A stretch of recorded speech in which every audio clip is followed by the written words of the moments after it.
Bonjour, bonjour. Donc, troisième vidéo en lien avec la notion de problématique et de carte mentale. Effectivement, où allez-vous trouver l'inspiration? Avant de trouver l'inspiration, il faut se poser des questions. Il faut se poser surtout une question, et cette question s'appelle une problématique. Et bien sûr, cette question, c'est pas une question à laquelle on peut répondre par oui ou par non, c'est une question qui va ouvrir, faire diverger le débat. Et dans cette diversification de possibilités, vous allez choisir trois pistes. Donc, la problématique est bien une question questionnante qui sert de point de départ donc à votre démarche créative. Et cette problématique vous est donnée dans le dispositif. La question est la suivante. Comment, par le biais d'une campagne de communication, inciter les Français à se rendre dans les musées?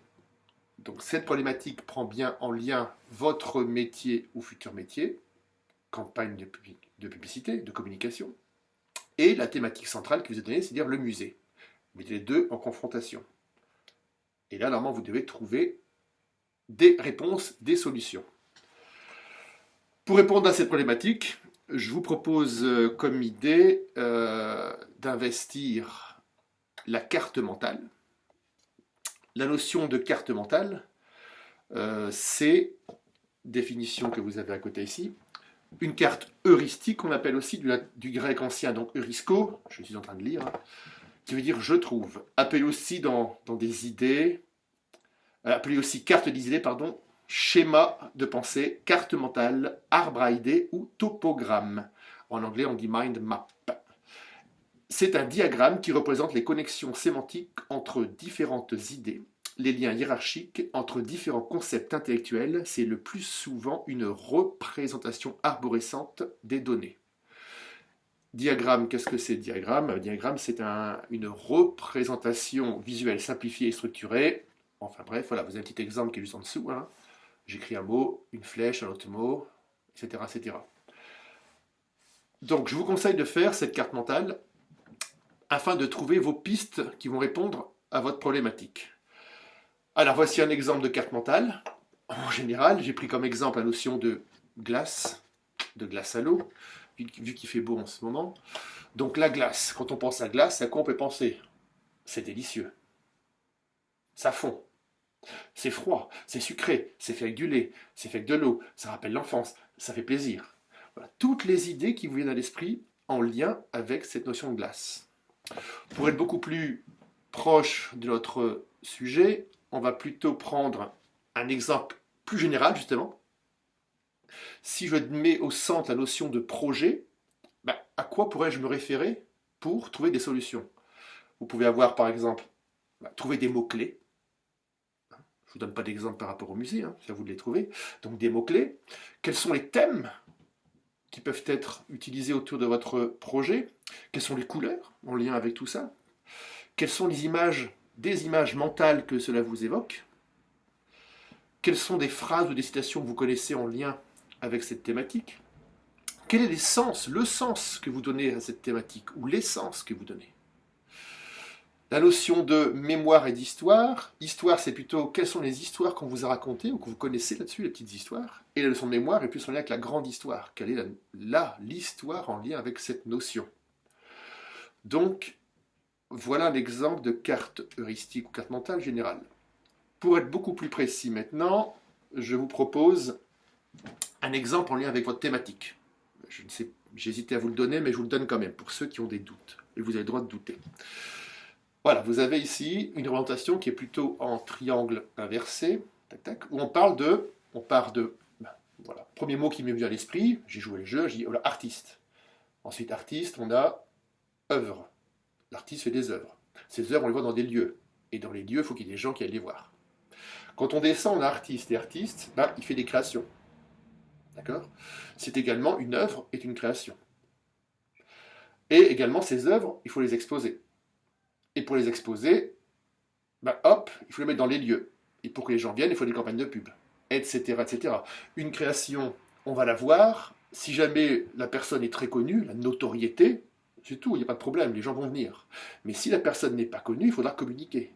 Et pour communiquer, il faut donc s'approcher du public afin qu'ils viennent dans les musées. Voilà. Ça, c'est un exemple donc de carte mentale qui vous permet de mettre des mots sur lesquels vous pourrez piocher des idées. Alors après j'ai marqué, je pourrais choisir comme axe, premièrement, les musées sont surtout des lieux où les artistes y sont présents. Oui, c'est vrai, mais c'est pas que vrai. Deuxièmement, ce sont les lieux et les expositions qui font les œuvres. Évidemment, si je crée une œuvre, si elle reste chez moi, est-ce que c'est une œuvre d'art? Est-ce que je suis artiste? Est-ce que c'est de l'art?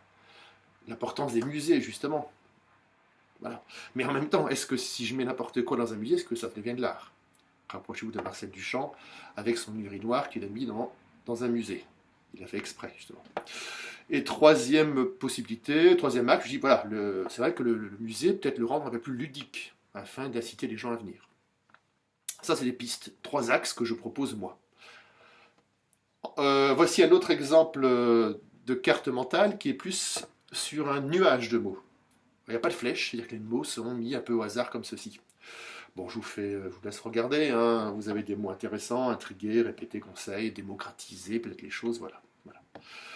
Et à partir de tous ces mots, voilà, là je vais vous proposer un exemple final, vraiment un aboutissement. Là aussi j'hésite à vous le donner, mais je vous le donne quand même.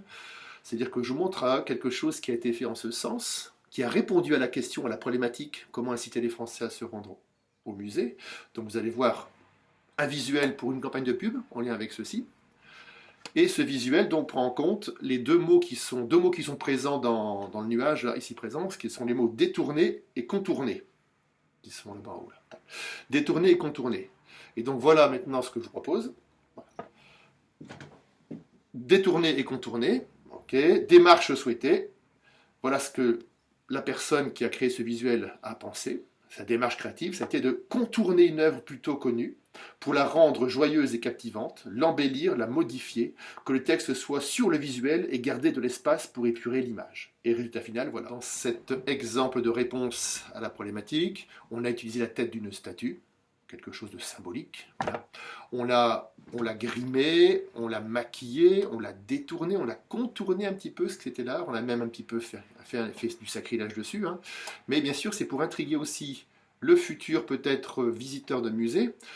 On a mis un texte style graphe, au musée, venez-vous à musée, des jeux de mots, avec un petit cadre hein, qui représente le tableau, il y a même la Marianne qui représentait tout ça, voilà.